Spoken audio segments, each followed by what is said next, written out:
এই যে এখন শরৎকাল, বাতাসে প্রভাতী কীর্তনের মতো হিম টের পাওয়া যাচ্ছে এখন থেকেই।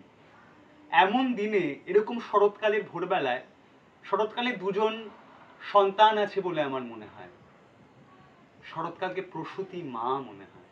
তার দুজন সন্তান, একজন আমাদের ডাকঘর নাটকের জানলা পাগল ছেলে অমল, আরেকজন পথের পাঁচালী উপন্যাসের আমাদের দুর্গা।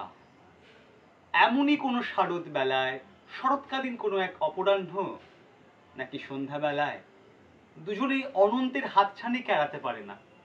অনন্তের হাতছানিকে উপেক্ষা করতে না পেরে তার মধ্যে গিয়ে ডুব দেয়, হারিয়ে যায়। একজন রাজার চিঠির ডাক শুনে, একজন সুদূরের, অনেক দূরের আহ্বান উপেক্ষা করতে না পেরে। কিন্তু দুজনকেই ভুলতে পারে না। কারা ভুলতে পারে না? পথের পাঁচালীর অপু কখনোই দিদি দুর্গাকে ভোলে না।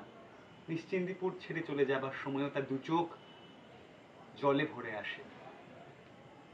আর অমল যখন তারার আলোয় ঘুমিয়ে পড়েছে, তখন সুধা এসে তার শরীরে ফুল বিছিয়ে দিয়ে বলে, সুধা তোমাকে ভোলেনি।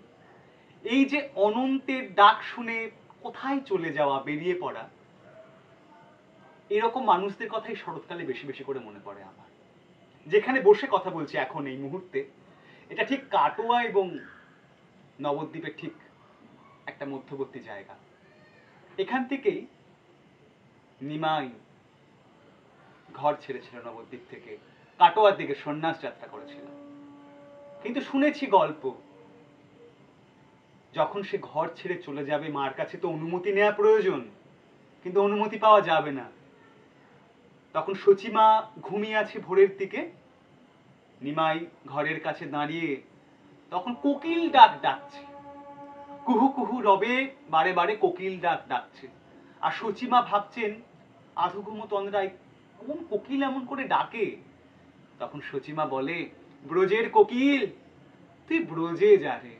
এই অনুমতি পেয়ে যায় নিমাই এবং ঘর ছেড়ে পথে বেরিয়ে পড়ে। এইসব কথা মনে পড়ে। নিমাই সন্ন্যাস নিয়ে চৈতন্যদেব হলেন, তা অনেক বর্ণনা আছে।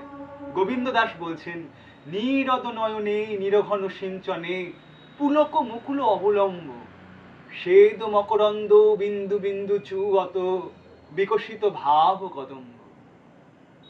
চোখ দিয়ে জল ঝরছে অবিরাম মেঘের মতো, সারা শরীর গায়ে কাঁটা দিয়েছে কদম ফুলের মতো। আর শরীরের যে বিন্দু বিন্দু যেখান থেকে ঘাম খরিত হয়, সেখান থেকে মনে হচ্ছে মধু খরিত হচ্ছে।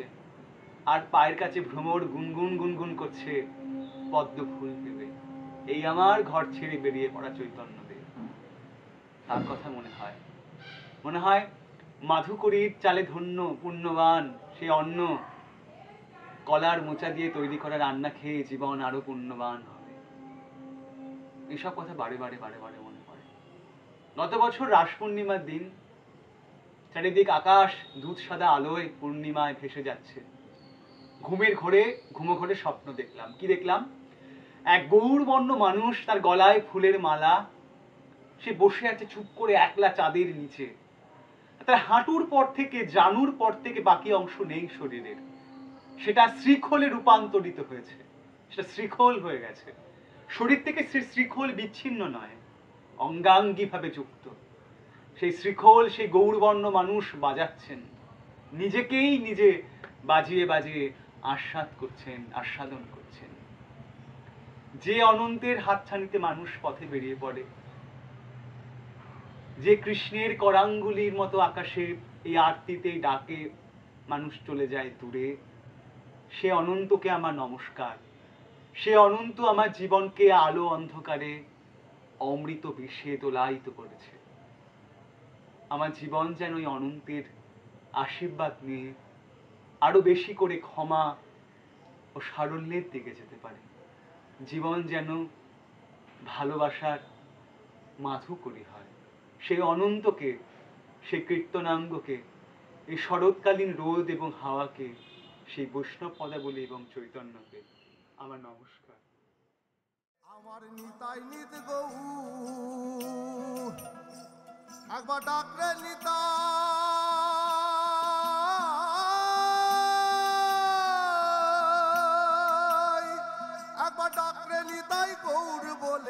নিতাই নিত গৌর